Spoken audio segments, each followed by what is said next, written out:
Today we're going to cover the top 5 most valuable cards from the 1937 O-Pee-Chee baseball card set. And yes, O-Pee-Chee created baseball cards before they collabed with Topps in 1965. But before we do that, let's talk about some of the set facts. First, this set was designated by Jefferson Burdick as V300. If you don't know what V stands for, that means Canadian Candy Issue. There's 40 cards in the set. 15 of them are Hall of Famers. One thing that I found pretty interesting about it is these cards start at 101 and then go all the way through 140. They didn't start at card number 1. Maybe this was a way to sell additional cards, or there was another release that just never hit the shelves. Who knows? That information isn't out there. But if you do possibly have an idea why, make sure to leave a comment down below so that way other people know as well. Population report wise, between PSA and SGC, there's about 1,200. So you can expect there to be like less than 50 to 75 of each individual player out there. Sure, there might be some raw copies that have not been graded.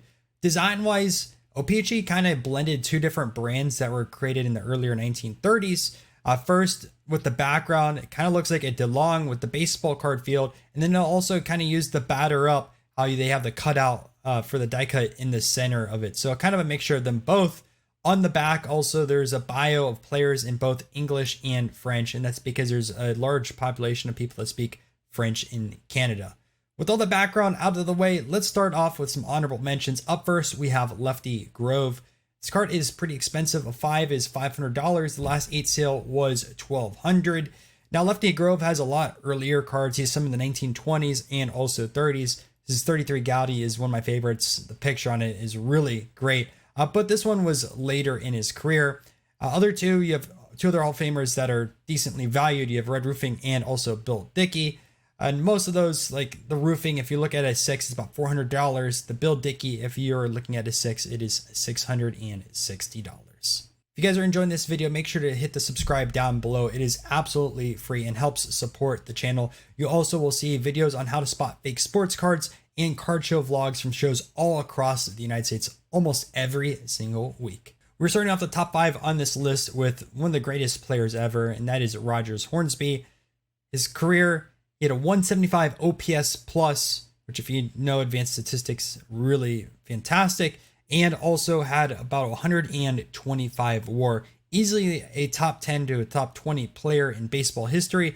Only problem is he's on the Cardinals, and when you get compared to Albert Pujols and also Stan Musial, it makes things tough. This card was the last playing day card of his because in 1937 he ended up retiring. One you can find for about between $100 and $200. The last 4 sale was $600. In the number 4 spot, we have a really popular player with the 1930s releases, and that is Jimmy Fox. It doesn't matter what brand he's in, there's always going to be collectors that want his stuff, especially being early on in the 500 home run club. 2s on this brand are about $300, and an 8 has sold for $2,000. Before we get into the top 3, I wanted to show you guys the article that we have on 1937 O-Pee-Chee baseball cards. You guys can click the link down below in the description or in the comment section to see the full article. And with that out of the way, let's get into number 3, which is Hank Greenberg.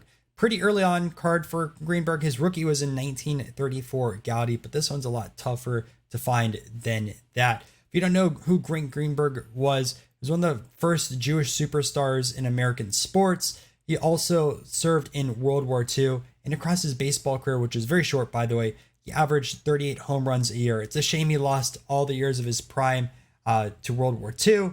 Who knows what he would have done. In the number 2 spot, we have the Bob Feller.